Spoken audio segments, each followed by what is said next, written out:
하나님 말씀 봉독합니다. 요한복음 20장 19절에서부터 23절까지입니다.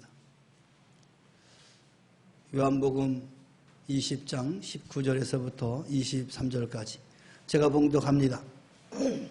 이날 곧 안식 후 첫날 저녁 때에 제자들이 유대인들을 두려워하여 모인 곳에 문들을 닫았더니 예수께서 오사 가운데 서서 이르시되 너희에게 평강이 있을지어다.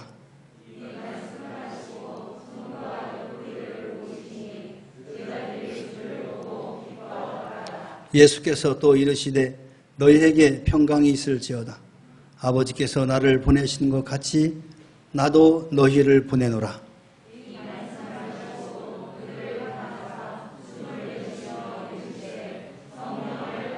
다 같이 너희가 누구의 죄든지 사하면 사하여질 것이요 누구의 죄든지 그대로 두면 그대로 있으리라 하시니라. 아멘. 할렐루야. 우리 옆 사람과 인사합시다. 축복합니다. 사랑합니다. 오늘 특별히 찬양이 은혜가 넘치는 것 같아요. 그렇죠? 찬양 속에서 역사하시는 하나님의 은혜를 여러분 각 사람들에게 임하시기를 주님의 이름으로 축원합니다. 찬양을 할 때 모든 악한 것들이 떠나가고 하나님의 능력이 강하게 역사하는 겁니다. 그래서 찬양할 때 여러분 소극적으로 하지 말고 어떻게 하라고요? 적극적으로 하세요. 적극적으로 하면 내가 손해보죠. 그러면 여러분이 이익을 봐요.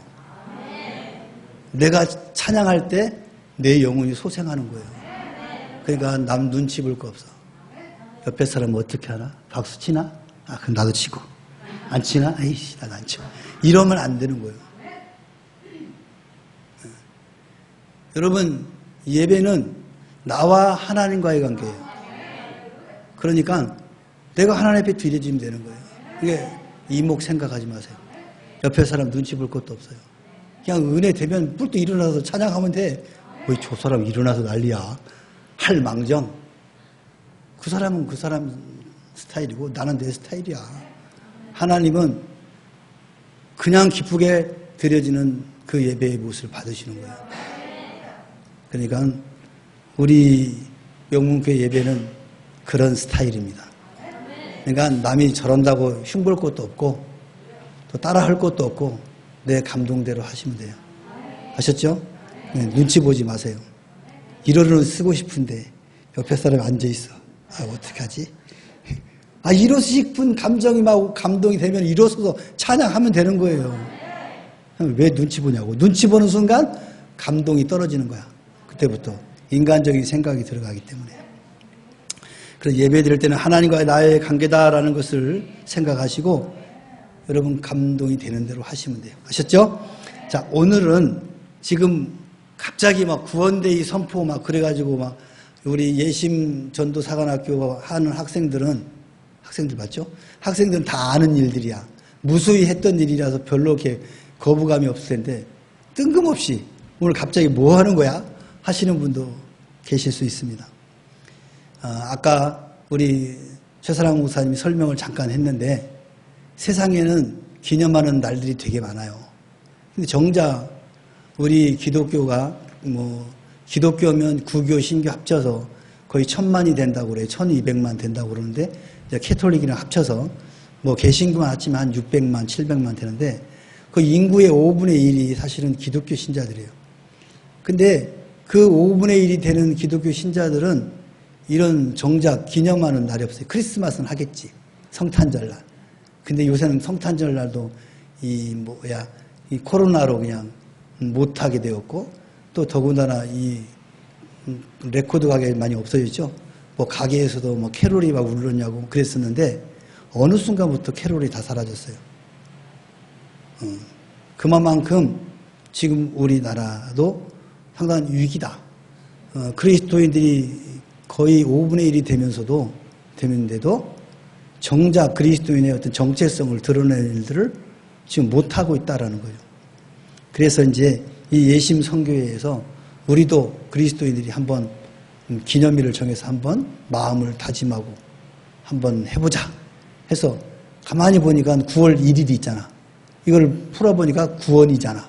그래서 구원데이 해서 9월 1일 날을 기점으로 해서 이제 시작하는 겁니다. 그래서 이제 우리 교회는 10월 말일하고 11월 첫 주, 원래는 우리도 한영원 전도 축제가 있었어요. 12월 첫째 주가 우리 교회의 생일입니다. 이때 겸해서 했는데 그때도 하면 좋겠지만 이 일정에 맞춰서 한번 하자. 그래서 10월 말일에 전도 축제일로 정합니다. 이게 지금부터 40일입니다. 40일 후에 이제 여러분이 기도하고 전도한 사람들을 우리 교회로 모셔오는 겁니다. 그러니까 지금 사관학교 하시는 분들은 당연히 하겠지만 우리 그에 참여하지 않은 성도님들도 이것을 마음속에 새기시고 보는 이마다 만나는 이마다 구원을 전할 수 있기를 바랍니다. 그런 측면에서 오늘 저도 설교를 너희를 보내라 라는 제목으로 말씀을 준비했습니다. 오늘 전도에 대해서 수많은 이론들이 있습니다. 전도를 어떻게 하면 잘할 수 있을까? 그래서 이렇게 하라 저렇게 하라. 지금 우리나라에마도 전도 프로그램이 무수히 많아요. 근데 그 전도 프로그램의 핵심이 뭐냐? 말씀이에요. 말씀이 빠진 프로그램은 오래 가지 못합니다.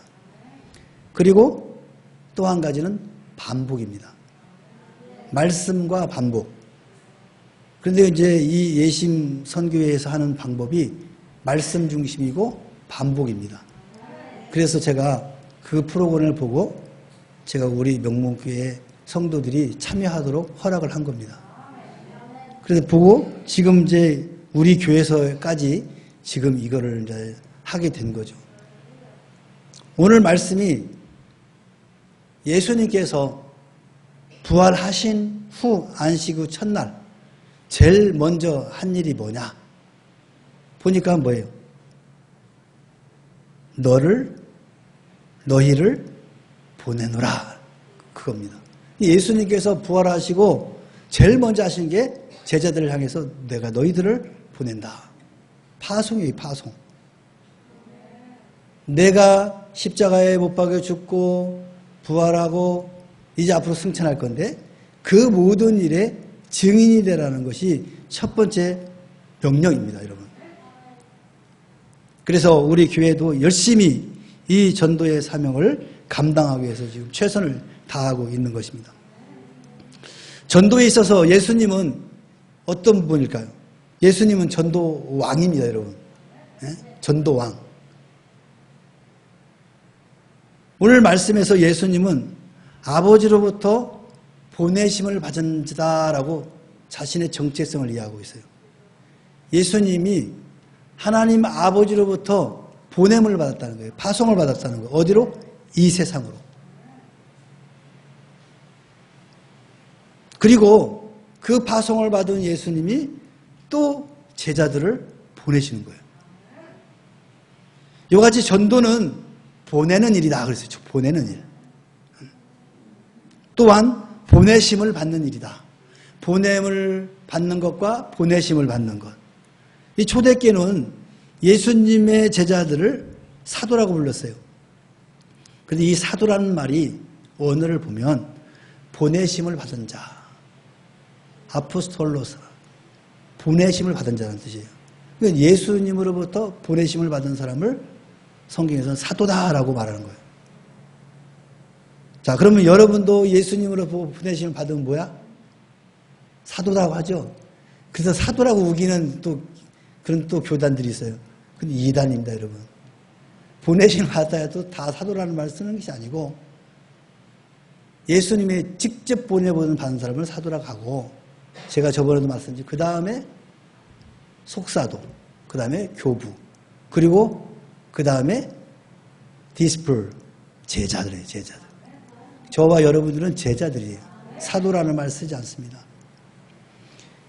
그래서 이런 성경 구절을 가지고 자기들이 사도라고 우기면서 또 뭐 하는 사람들도 있어요. 이 성경의 원리를 잘 이해하지 못한 차원에서 나오는 겁니다. 우리는 제자입니다. 예수님의 몇 대 순 제자인지는 모르겠지만 엄청난 제자들입니다. 그래서 교회는 이 사도성, 즉 보냄을 받은 사명에 충성을 해야 된다는 거예요. 우리 교회는 바로 이 사도성에 맞게 전도하는데 최선을 다하고 있는 겁니다. 그러면 최초의 전도는 뭐냐? 하나님의 전도다. 여러분, 하나님도 전도하셨어요? 아버지께서 아들을 세상에 보내신 것이 바로 전도입니다. 21절 말씀에 아버지께서 나를 보내신 것 같이 이렇게 말씀하고 있어요.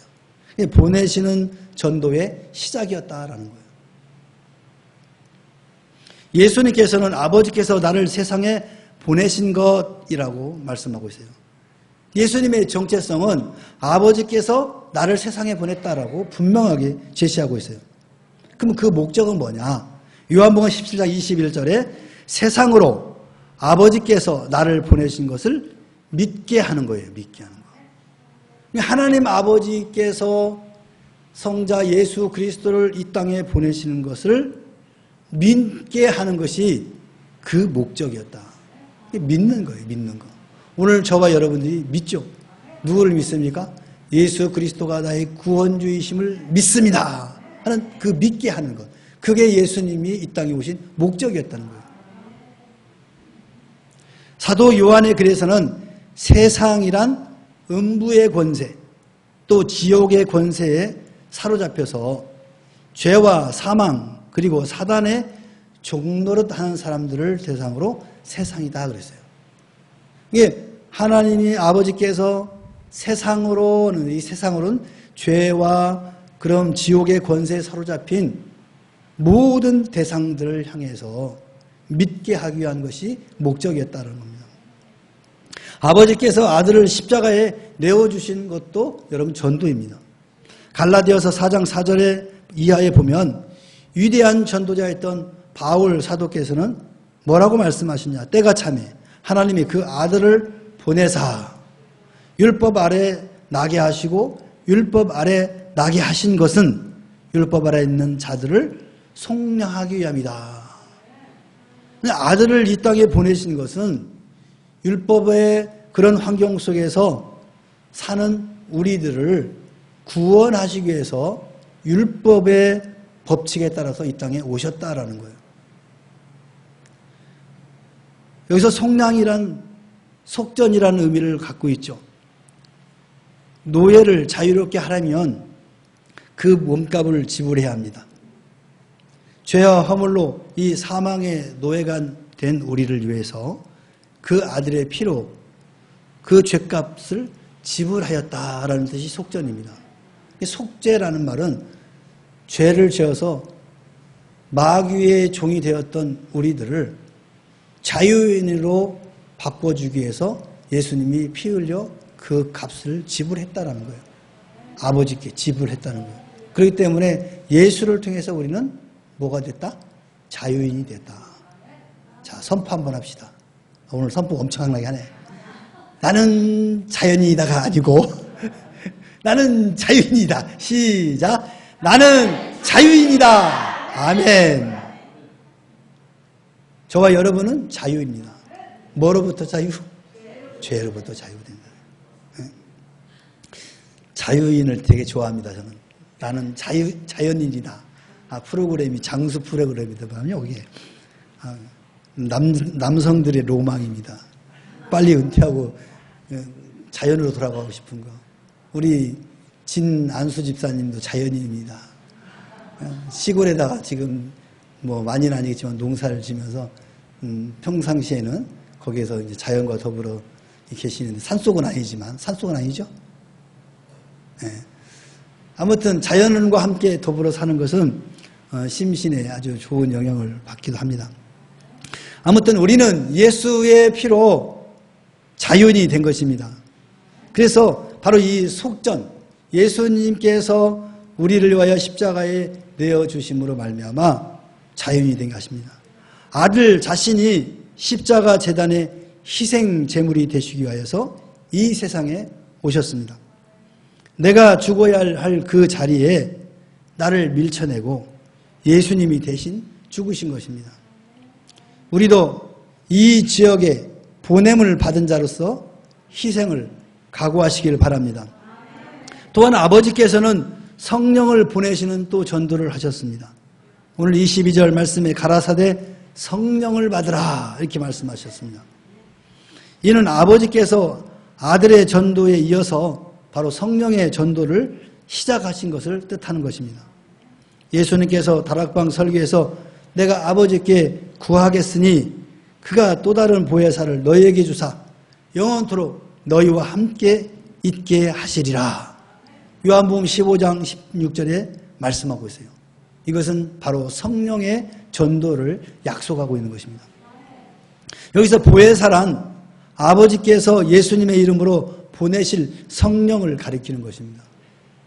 이 보혜사 성령이 오셔서 하나님께서 준비하셨고 예수님께서 십자가에서 성취하신 이 구속을 바로 우리에게 적용시킵니다.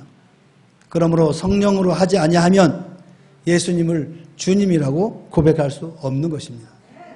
성령께서 죄를 깨닫게 하시고 십자가의 대속을 믿게 하시려고 우리를 거듭나게 하시는 것입니다. 그래서 내가 예수를 구주로 고백하는 그 순간 이미 그 안에는 성령께서 내주하고 계시는 것입니다. 이 성령님의 전도가 오순절에 강림하셨습니다. 구약시대에는 인간들 위에 머물렀던 그 영이, 구약에는 신이라고 하죠. 하나님의 신. 그런데 신약에 와서는 성령이라는 말을 표현해요. 거룩한 영. 그래서 이 구약의 인간들의 위에 머물렀던 그 신은 일시적이고 또 때가 되면은 떠나가기도 하시고 오시기도 하시고 사역에 따라서 이렇게 왔다 갔다 하셨는데 이제 우리가 받은 성령은 그것과 다릅니다. 우리 속에 거하시고 떠나지 않으시고 영원히 거하신다는 겁니다. 지금은 우리가 비록 연약하고 무지하여서 범죄하고 실수해도 근심하시며 탄식하시고 결코 우리를 떠나지 않으신다는 겁니다. 불같은 은혜가 식어져 소멸되어도 결코 성령님은 떠나지 않으십니다.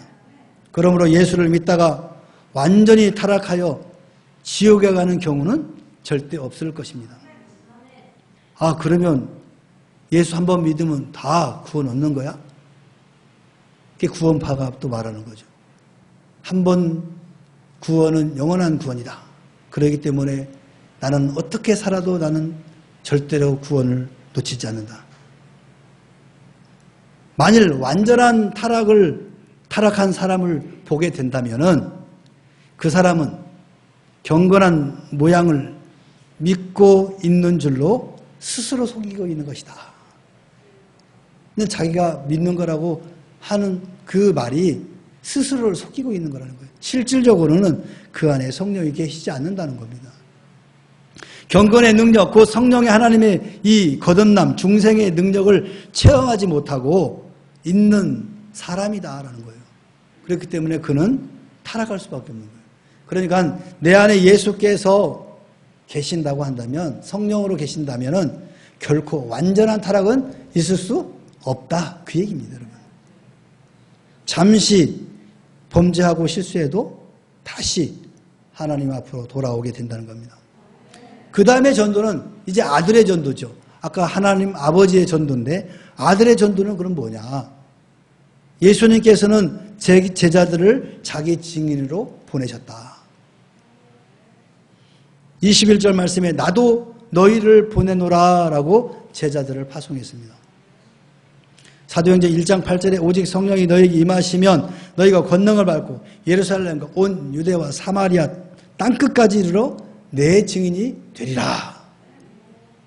이게 주님께서 바로 제자들에게 주시는 사명이었습니다.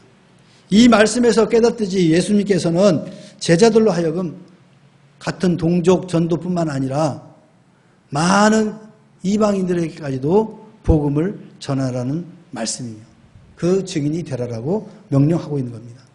예수님께서는 제자들에게 이 전도의 영이신 성령의 능력을 주신 것입니다. 부활하신 예수님께서는 승천하시기 직전에 약속하신 이 성령을 예루살렘을 떠나지 말고 기다리라라고 당부합니다. 그러니까 예수님이 제자들에게 성령이 너희에게 임할 때까지 여기서 기다리라.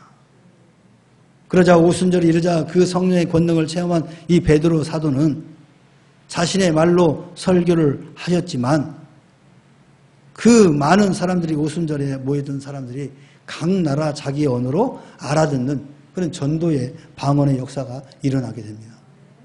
그래서 이것 가지고도 말이 많죠. 방언에 대해서. 오늘날도 많은 성도들이 방언으로 기도합니다. 그래서 어떤 분들은 그 방언은 이상한 거다. 성경에 등장하는 방언과 다르다라고 이야기를 합니다. 왜? 오늘 베드로가 설교할 때 들었던 그 방언은 많은 사람들이 알아듣는 그런 언어였다는 거예요. 방언이었지만.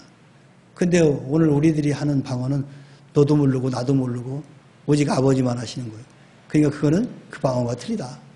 이거는 해서는 안 된다라고 주장하는 분도 있어요. 근데 저는 그렇게 생각하지 않습니다. 방언의 유용성은 사도 바울이 분명히 말씀했어요. 방언은 하나님과 나와의 관계 속에서는 소통이에요. 하나님의 기도 방법이에요. 통로예요. 그러니까 저는 장려합니다. 여러분 방언 기도 하세요. 많이 하시면 이제 어느 정도 수준에 이르면 내가 하는 기도의 내용도 내가 깨닫게 되고 어느 수준에 가면은 남이 하는 방언도 깨닫게 되는 역사가 일어납니다. 방언 기도 하세요. 그 이상하게 생각하지 마시고 열심히 하십시오. 다 하나님 나라를 위한 것들입니다. 자, 이렇게 마지막 전도는 바로 제자들의 전도라는 거예요. 그러니까 예수님께서 제자들을 불러가지고 전도의 영, 성령을 기다려서 성령을 받고 이제 복음을 전하는 사역을 합니다. 그 다음에 이제 마지막 제자들이 하는 전도는 뭐냐? 모든 족속들에게 세례를 주는 거다. 그래서 세례를 주는 거. 마태복음 28장에 너희는 가서 모든 족속으로 제자를 삼아 아버지, 아들과 성령의 이름으로 세례를 주라. 이게 이제 제자들에게 전도의 명령을 주신 거예요. 여러분 세례를 베풀려면은 그냥 아무 사람한테 세례 줍니까?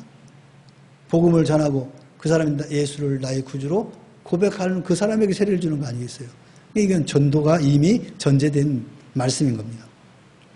이 세례는 물 세례를 포함하지만 그것만을 뜻하지 않습니다.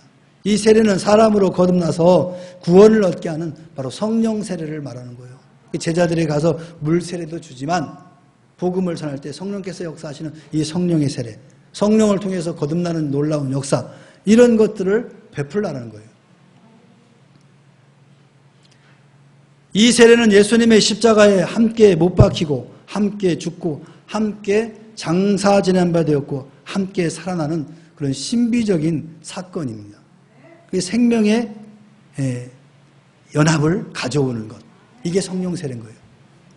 그래서 오늘 여러분들에게 늘 이야기하잖아요. 여러분은 이미 부활한 사람과 같다. 옛사람은 죽고 새 사람으로 거듭난 거다. 그 사역 속에 관여하시는 분이 바로 성령 하나님이라는 거예요. 여러분은 이제 하나님과 생명의 연합을 이룬 사람들인 것을 믿으시기 바랍니다. 제자들은 또 전도는 모든 족속에게 교육하는 겁니다. 여러분 가르쳐야 될 거 아닙니까? 그냥 예수만 믿으면 돼요 하면 다 끝나는 것이 아니고 계속해서 주님 오실 때까지 가르치는 거예요. 그래서 때로는 성경 공부도 할 수 있고 이와 같이 설교를 통해서 하나하나 말씀을 가르치기도 하고 이 다 가르치는 일들이에요. 예수님께서 너희에게 분부한 모든 것을 가르쳐 지키게 하라 라고 말씀합니다. 그럼 가르쳐가야 그걸 가르침 받은 사람이 또 그걸 지켜 행하는 거 아니겠습니까? 제가 오늘 여러분들에게 설교하는 것도 결국은 가르치는 하나의 방법이에요. 여러분이 듣고 깨닫고 그렇게 살아가는 거죠. 이게 교육이죠. 복음의 전도가 이루어지면 가난과 질병이 사라지게 됩니다. 복음이 전하게 되면은 범죄와 마약과 폭력과 전쟁과 내전과 인권 침해, 이러한 하나님이 기뻐하지 않는 일들은 점점점 사라지게 되는 것입니다. 이 나라가 왜 계속해서 타락하게 가는 겁니까? 예수 믿는 사람들은 점점점 많아지는데 복음의 전도가 이루어지지 않기 때문에 그렇습니다. 성령의 역사로 사람의 내적인 변화가 없기 때문에 예수를 믿으면서도 세상 사람들보다 더하면 더했지 덜하지 않는다는 거예요. 그러니까 점점 타락할 수밖에 없는 거죠. 여러분, 아이들을 교육하기 위해서는 수천 번의 반복적인 교육을 요구합니다. 엄마, 아빠, 할머니, 이 말을 하는 것 자체가 할자가 정말 힘들거든요. 이거를 여러분 할 때 한 번 해가지고 애가 금방 따라서 할머니 하십니까? 하지 않죠?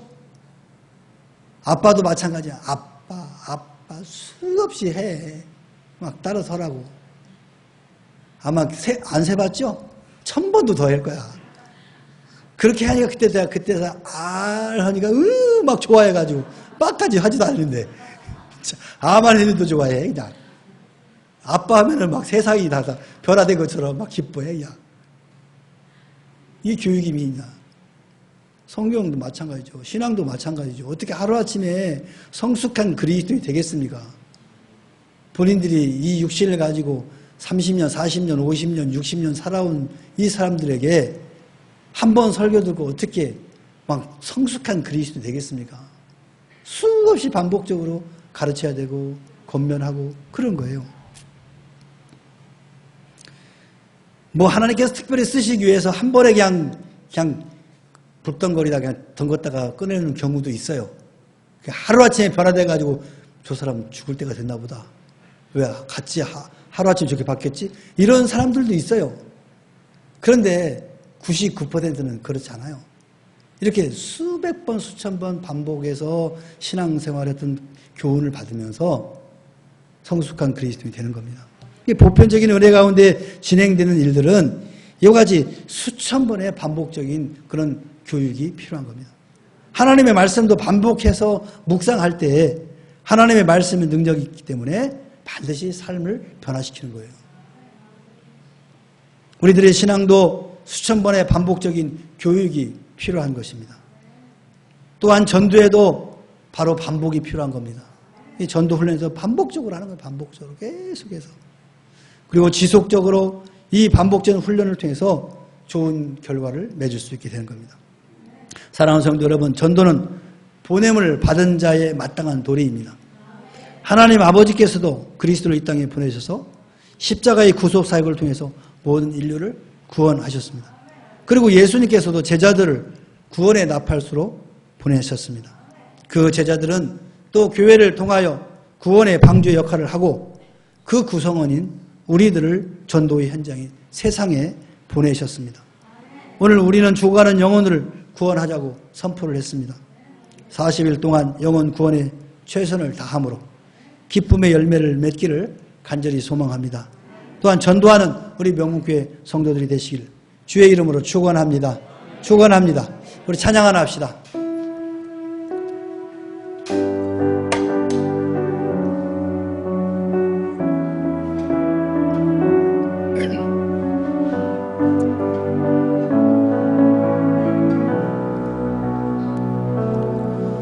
너의 가는 길에 주의 평강 있으리. 평강에 함께 가시니 너의 걸음 주 인도하시니 주의 강한 손 너를 드시니. 아멘.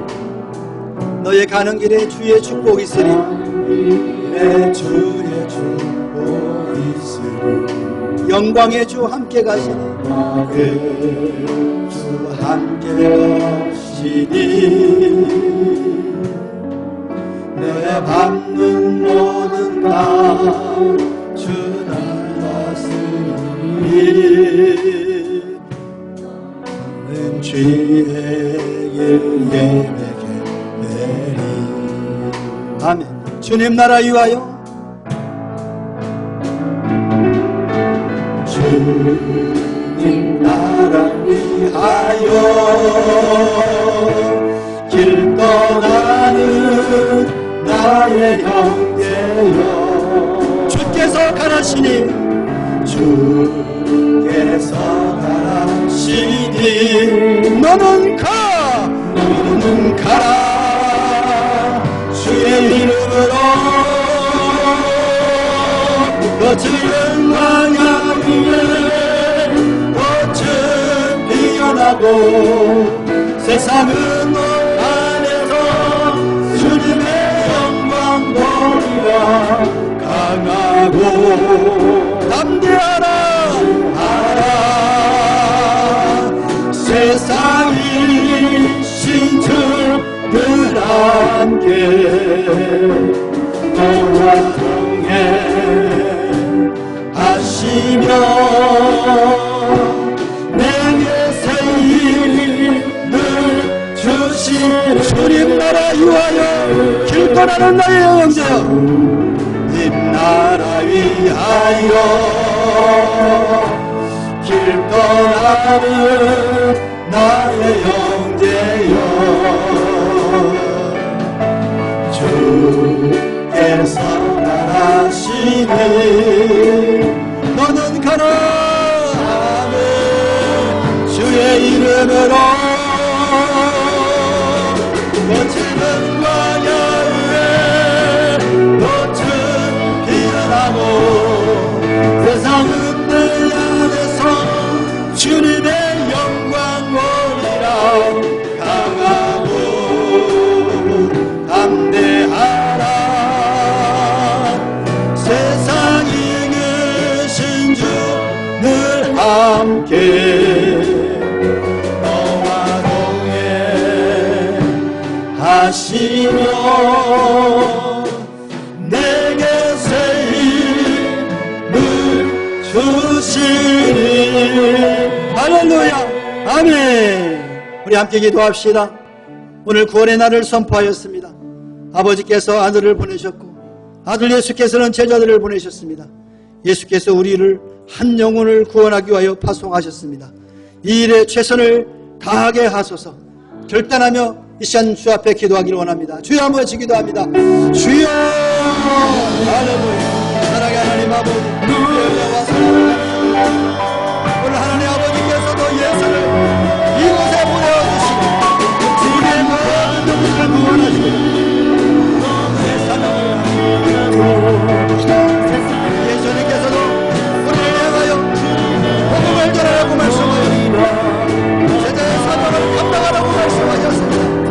하나님 아버지 복음을 전하셔서 죽어가는 저 영혼들을 향하여 생명의 말씀을 누구하는 우리 모두가 되게 하옵소서. 하나님의 기쁨이 되는 그자를 속죄하라 하여 주시옵소서. 하나님 아버지여 한 영혼 한 영혼이 주옵니다. 주께서는 그 영혼을 위하여 십자가에 못 박아 죽으셔서오니 하나님 우리 그 영혼을 위하여 그분들을 갖다가 주시고 신봉하여 주시고 너희도 주시고 아버지 우리를 그으로 사용하여 주옵소서. 우리를 구원의 날발수로 사용하여 주시옵소서. 감당하게 선포하게 하옵소서. 감당하게 선포하소서. 하나님의 나를 이용해 구하는 주님 신봉하여 주시옵소서. 하나님 홀로 영광 받으옵소서. 하나님 홀로 영광 받으시옵소서. 우리 교회를 사용하여 주옵소서.